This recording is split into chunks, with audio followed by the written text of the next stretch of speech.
Welcome to food traveller nature. ഞാൻ ഇന്നിവിടെ ഒരു പുതിയ ഡിഷാണ് തയ്യാറാക്കിയിരിക്കുന്നത്. മുട്ട കൊണ്ട് തയ്യാറാക്കിയ ഡിഷ് കുട്ടികളൊക്കെ ഇഷ്ടപ്പെടുന്നതാണ്. പച്ചക്കറികളൊക്കെ കൂടുതൽ അടങ്ങിയതാണ് ഈ ഡിഷ്. വളരെ എളുപ്പത്തിൽ തന്നെ ഇത് തയ്യാറാക്കാനും പറ്റും.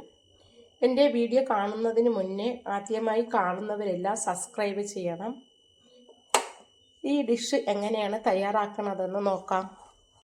മുട്ട കൊണ്ടുള്ള പുതിയ ഡിഷ് തയ്യാറാക്കാനായിട്ട് 2 മുട്ടയുടെ വെള്ളയും മഞ്ഞയും വേറെ വേറെ പാത്രത്തിൽ ഒഴിച്ചു വച്ചിരിക്കുന്നു.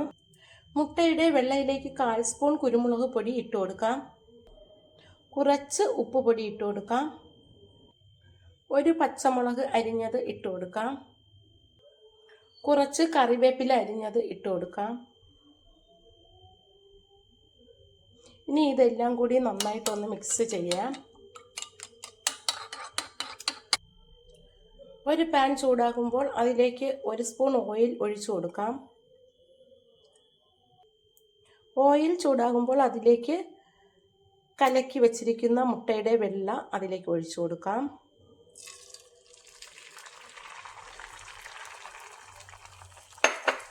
ഒന്ന് ചുറ്റിച്ചു കൊടുക്കാം.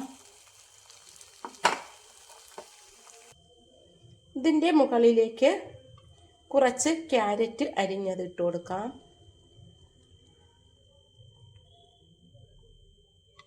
കുറച്ച് സവാള അരിഞ്ഞത് ഇട്ട് കൊടുക്കാം. കുറച്ച് ക്യാപ്സിക്കം അരിഞ്ഞത് ഇട്ട് കൊടുക്കാം. കുറച്ച് കോളിഫ്ലവർ അരിഞ്ഞത് ഇട്ട് കൊടുക്കാം. ഇനി ഇതിൻ്റെ മുകളിലേക്ക് കുറച്ച് ഉപ്പ് പൊടി ഇട്ട് കൊടുക്കാം. കുറച്ചിട്ടാൽ മതിയാകും. ഇതിലേക്ക് മാറ്റി വെച്ച 2 മുട്ടയുടെ മഞ്ഞ ഒഴിച്ചു കൊടുക്കാം.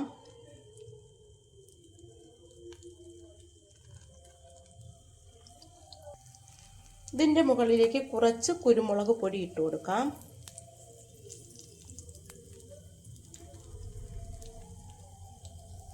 ഇനി നമുക്കിതൊരു അടപ്പ് വെച്ച് അടയ്ക്കാം. 2-3 മിനിറ്റ് സമയം ഇത് വേവിക്കണം. എന്നാലേ ക്യാരറ്റും ക്യാപ്സിക്കവും ഒക്കെ വെന്ത് കിട്ടത്തുള്ളൂ. ഇപ്പോൾ ഇത് 3-4 മിനിറ്റ് നേരമായി. വെന്തോന്ന് നോക്കാം. ഇതിപ്പോൾ നന്നായിട്ട് വെന്ത് വന്നിട്ടുണ്ട്. ഇത് കഴിക്കാൻ നല്ല ടേസ്റ്റാണ്. കുട്ടികളൊക്കെ ഇഷ്ടപ്പെടുന്ന ഒരു ഡിഷാണിത്. ഇത് നല്ല ഹെൽത്തി ആയിട്ടുള്ളതാണ്. വളരെ എളുപ്പത്തിൽ തന്നെ നമുക്കിത് തയ്യാറാക്കാനും പറ്റും. കുട്ടികൾക്കൊക്കെ സ്കൂൾ വിട്ടു വരുമ്പോൾ ഇതുപോലെ ഉണ്ടാക്കി കൊടുത്താൽ പച്ചക്കറികളെല്ലാം അവർക്ക് കഴിക്കാനും പറ്റും. ഈസി ആയിട്ട് തയ്യാറാക്കാനും പറ്റും. എൻ്റെ ഈ വീഡിയോ ഇഷ്ടമായെങ്കിൽ ആദ്യമായി കാണുന്നവരെല്ലാം എൻ്റെ ചാനൽ സബ്സ്ക്രൈബ് ചെയ്യണം, സപ്പോർട്ട് ചെയ്യണം. Thank you.